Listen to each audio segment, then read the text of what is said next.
Olá, eu sou o Cláudio Lessa em Orlando, nos Estados Unidos. Quero contar para você que no ano passado eu me tornei membro de um grupo de apoio para pessoas antissociais. Estamos em março e a gente ainda não se encontrou. Hoje, 2 de março de 2026...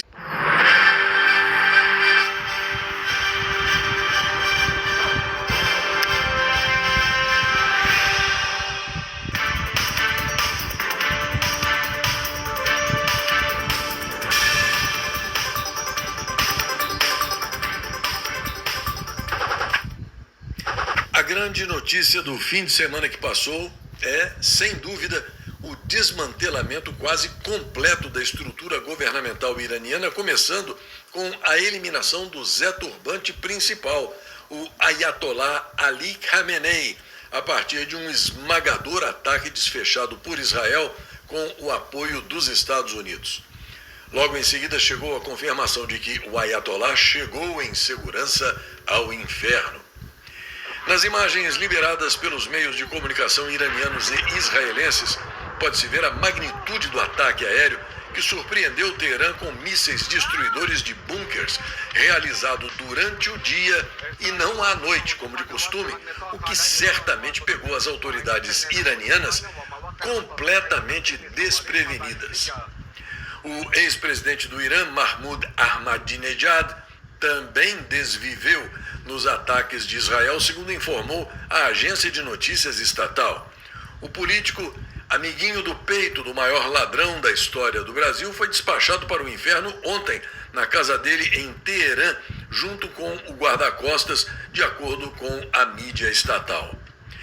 Informações ainda não confirmadas davam conta de que o atual presidente do Irã, Massoud Pezeshkian, que operava a partir de um complexo de teleradiodifusão, também teria sido desvivido nos ataques aéreos israelenses a Teherã. Os meios de comunicação iranianos informam que o filho do Zé Turbante Ali Khamenei, Mojtaba Khamenei, que há tempos era mencionado como um dos potenciais sucessores, também teve o CPF dele cancelado. Paralelamente, o portal Globe Observer informa que o líder do Hezbollah desviveu 10 minutos depois de anunciar a entrada do grupo no conflito contra Israel. O presidente norte-americano Donald Trump disse hoje que o cronograma de operações militares está muito mais adiantado do que o previsto e que os Estados Unidos atacarão o Irã pelo tempo que for necessário. Segundo ele, a projeção é de 4 a 5 semanas, mas que se pode ir muito mais longe do que isso. O que for preciso será feito, disse o presidente, que também disse ao jornal The New York Times que não descarta enviar tropas para o Irã. Até agora, os países muçulmanos que apoiam o ataque de Israel e Estados Unidos ao Irã são o Kuwait, a Arábia Saudita, o Catar, a Turquia, os Emirados Árabes Unidos e Bahrein. Os países muçulmanos que não apoiam o ataque ao Irã até agora são a França e o Reino Unido. Talvez você não acredite nessa história, mas o fato é que nos últimos anos, agentes infiltrados do Mossad se passaram por médicos e dentistas dentro do Irã. Esses dentistas davam prioridade a militares-chave e ao pessoal de elite iraniano. Durante uma consulta odontológica de rotina, eles implantavam dispositivos de rastreamento como obturações em cavidades dentárias. Por outro lado, gastroenterologistas implantavam dispositivos semelhantes nos pacientes de elite deles.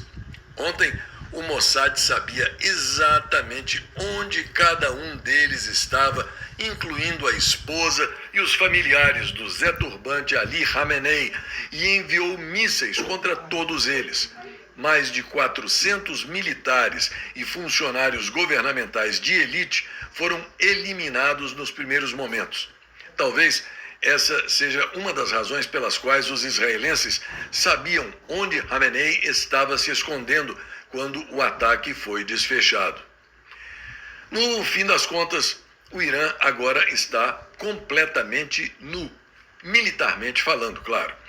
As forças de defesa israelenses despejaram mais de 2.000 bombas em 30 horas e obtiveram superioridade aérea sobre o espaço aéreo iraniano já no primeiro dia. Reiterando, superioridade aérea sobre uma nação de 88 milhões de pessoas com o maior arsenal de mísseis balísticos do Oriente Médio, obtida antes do sol nascer pela segunda vez. A rede de defesa aérea do Irã é a única coisa que está entre qualquer que seja o urânio enriquecido ainda existente e um futuro ataque que acabe com ele permanentemente. Os 408 quilos de material enriquecido a 60% que a Agência Internacional de Energia Atômica sinalizou antes de junho de 2025 nunca foram totalmente contabilizados. O ministro da Defesa, Katz, admite que Israel não sabe onde esse material foi parar e se esse material existe em qualquer forma recuperável. A arquitetura de defesa aérea que teria protegido esse material enriquecido a 60% durante uma tentativa de fuga agora está em chamas em 24 províncias iranianas. O Irã não está apenas perdendo uma guerra.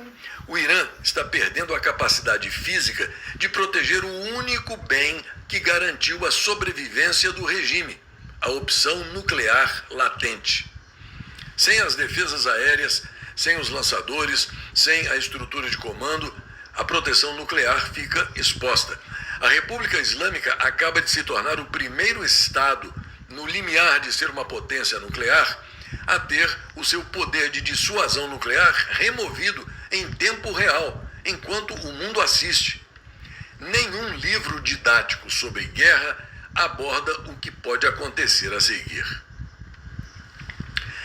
Como você sabe, quem tem medo, né? No meio disso tudo, o balofo norte-coreano Kim Jong-un foi flagrado ligando para Donald Trump para ter certeza de que nada vai sobrar para o lado dele. A essa altura, depois da piadinha, vale a pena citar uma postagem da jornalista Laura Loomer, que mostra que no calendário islâmico, o dia do ataque era o 11º dia do 9º mês. Em outras palavras, um 11 de setembro islâmico. Laura Loomer diz que essa é a retribuição a todos os terroristas islâmicos.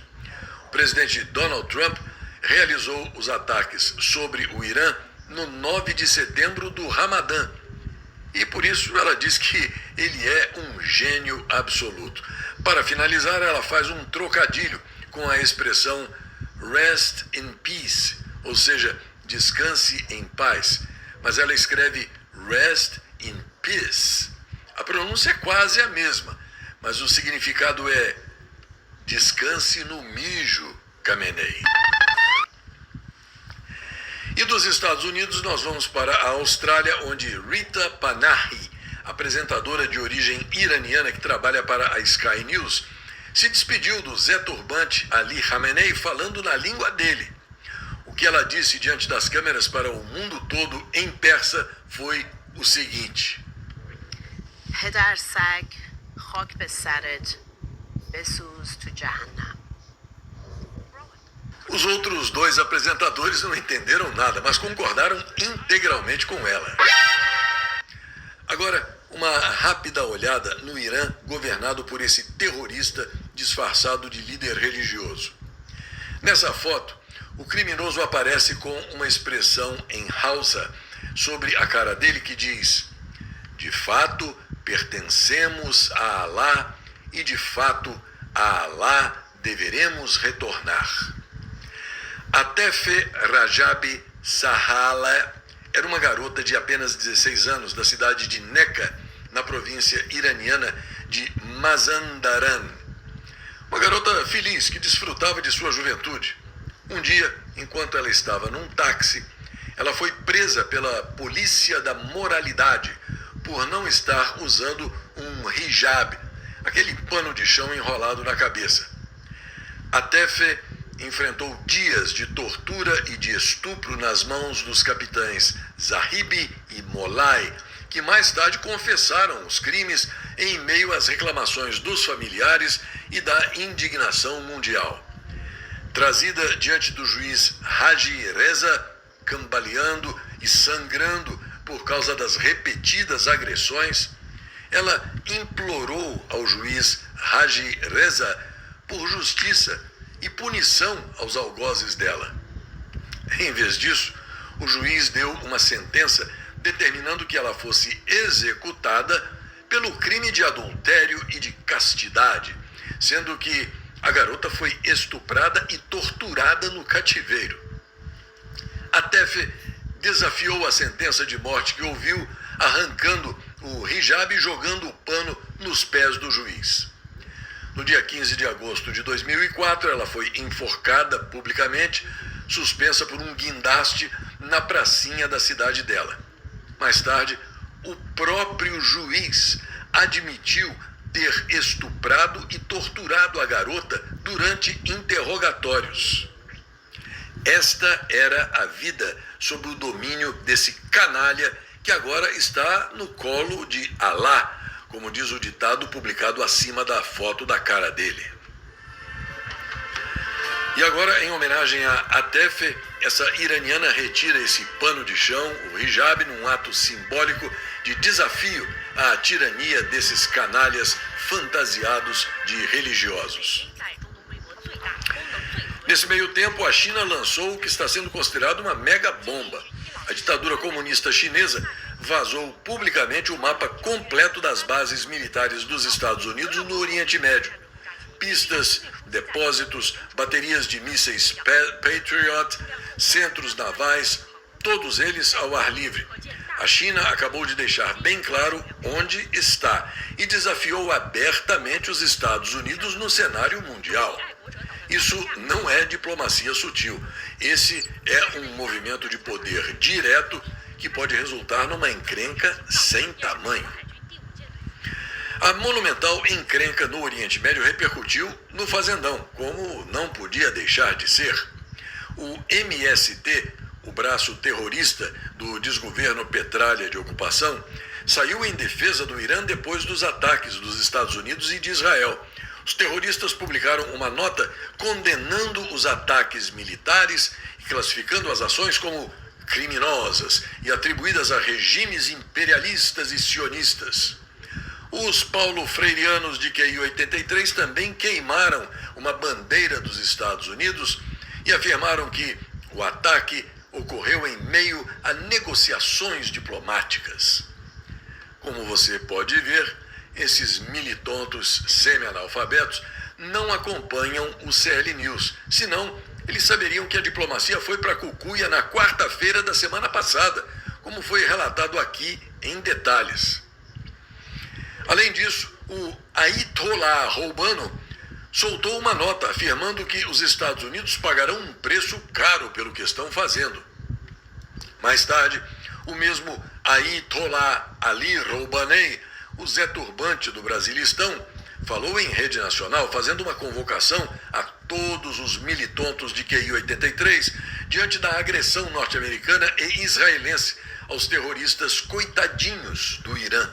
Vamos lá tomar uma lá no bar, vamos lá tomar uma lá no bar, vamos lá tomar uma lá no bar, vamos lá tomar uma lá no bar, vamos lá tomar uma lá no bar, vamos lá tomar uma lá no bar, vamos lá tomar uma lá no bar, vamos lá tomar uma lá no bar, vamos lá tomar uma lá no bar, vamos lá tomar uma lá no bar, vamos lá tomar uma lá no bar. E agora uma informação muito grave que tem como fontes não apenas um relatório de um comitê do Congresso dos Estados Unidos, mas também a cobertura de veículos como CBN, Revista Oeste, Gazeta do Povo e outros. O Congresso norte-americano acabou de divulgar um relatório bombástico acusando o Brasil de abrigar instalações militares chinesas secretas disfarçadas no nordeste do Fazendão. A principal delas fica em Salvador, na Bahia, no nordeste brasileiro, na sede da empresa brasileira Ayla Space.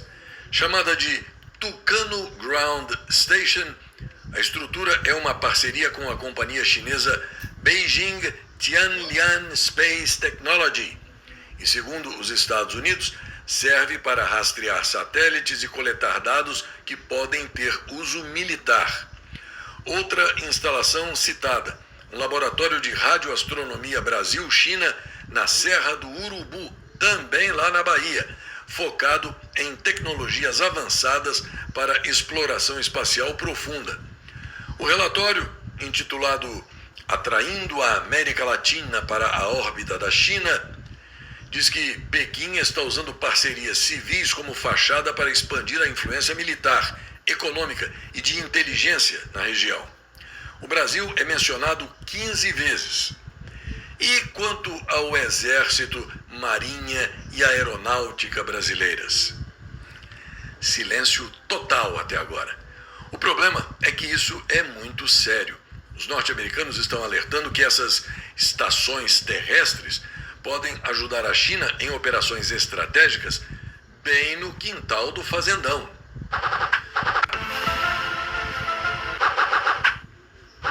A Gazeta do Povo informa que o satânico psicopata, o verdadeiro golpista que deveria estar atrás das grades num manicômio judiciário, negou hoje a concessão de prisão domiciliar humanitária ao presidente Jair Bolsonaro. A decisão ocorre em resposta ao pedido da defesa com base em um laudo da Gestapo Federal, com a venérea Procuradoria-Geral da República tendo também se manifestado contra este benefício. Numa decisão de 28 páginas, o golpista lobista coloca em dúvida os problemas de saúde de Bolsonaro ao apontar que ele tem recebido grande quantidade de visitas de deputados federais, senadores, governadores e outras figuras públicas, comprovando intensa atividade política. O laudo elaborado pela Gestapo Federal defende que não seria necessária a prisão domiciliar em razão da existência de assistência médica no 19º Batalhão de Polícia Militar em Brasília. E aí você fica imaginando, se fosse a mãe de cada um desses, como é que o resultado seria muito outro. A Gazeta do Povo informa também que o satânico psicopata golpista lobista decidiu hoje que a citação por edital do ex-amarra-cachorro dele, Eduardo Talhaferro, cumpriu o objetivo de fazer o réu tomar ciência das acusações. Com isso, ele ignorou o pedido da defesa de citar o bandido que virou delator por meio de carta rogatória às autoridades italianas, marcando uma audiência de instrução para o dia 17 de março. Na Gazeta Brasil, a notícia de que os mercados financeiros mundiais enfrentaram hoje um dia de forte volatilidade após a escalada do conflito envolvendo Estados Unidos, Israel e Irã.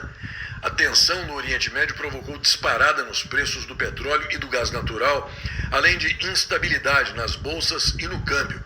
No Brasil, o dólar encerrou o dia em alta de 0,62%, cotado a R$ 5,16, depois de bater nos R$ 5,21 pela manhã. Já o Ibovespa, o principal índice da B3, chegou a cair mais de 1% no início do pregão, atingindo 188 mil pontos. Ao longo da tarde, no entanto, o índice reagiu e fechou em alta de 0,28% aos 189.300 pontos. A recuperação foi impulsionada principalmente pelas ações da Petrobras, que avançaram 3,76%, acompanhando a valorização do petróleo no mercado internacional. O Ministério das Relações Exteriores da Rússia afirmou ontem que o fechamento do Estreito de Hormuz à navegação pode levar a desequilíbrios significativos nos mercados globais de petróleo e gás. Fontes do setor disseram no sábado que várias empresas proprietárias de navios-tanque, grandes petrolíferas e empresas de comercialização suspenderam os embarques de petróleo bruto, combustível e gás natural liquefeito pelo Estreito de Hormuz, depois que os Estados Unidos e Israel atacaram o Irã. Na Gazeta Brasil, a informação de que o Irã fechou o Estreito de Hormuz e prometeu pôr fogo em qualquer navio que tentar passar por ali. No Fazendão, os grandes bancos vão ter que arcar com a maior parte do rombo do Bando Master no FGC, o Fundo Garantidor de Créditos. O Itaú, Unibanco, a Caixa Econômica, Bradesco, Banco do Brasil e Santander deverão bancar os maiores custos para efetivar a recomposição do Fundo Garantidor de Créditos. Na revista Oeste, a informação de que depois das fortes chuvas que atingiram Minas Gerais, o desgoverno Petralha de Ocupação declarou emergência em Porteirinha, no norte do estado, devido ao perigo iminente de ruptura da barragem de Lajes, situada na zona rural do município. A identificação desse risco levou a Defesa Civil a emitir 2 alertas extremos, além de determinar a retirada dos moradores daquela região. Está ocorrendo uma revolução no tratamento renal. O bloqueio de uma proteína permite que o corpo cure, por assim dizer, os próprios rins. Os cientistas, segundo se informa, encontraram a peça que faltava no quebra-cabeça das doenças renais.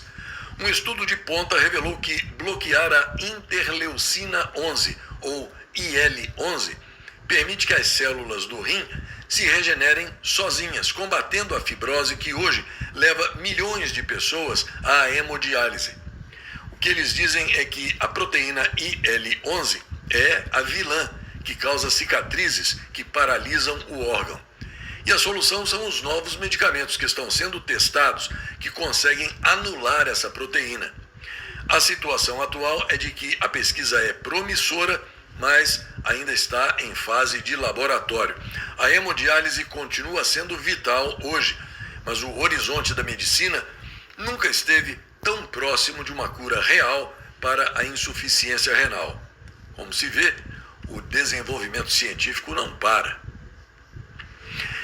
E para quem quer emagrecer, volta a fazer sucesso uma caneta emagrecedora que está há mais de 100 anos no mercado. Ela é fabricada em todo o mundo, não tem registro de patente e para comprar não é preciso de receita alguma.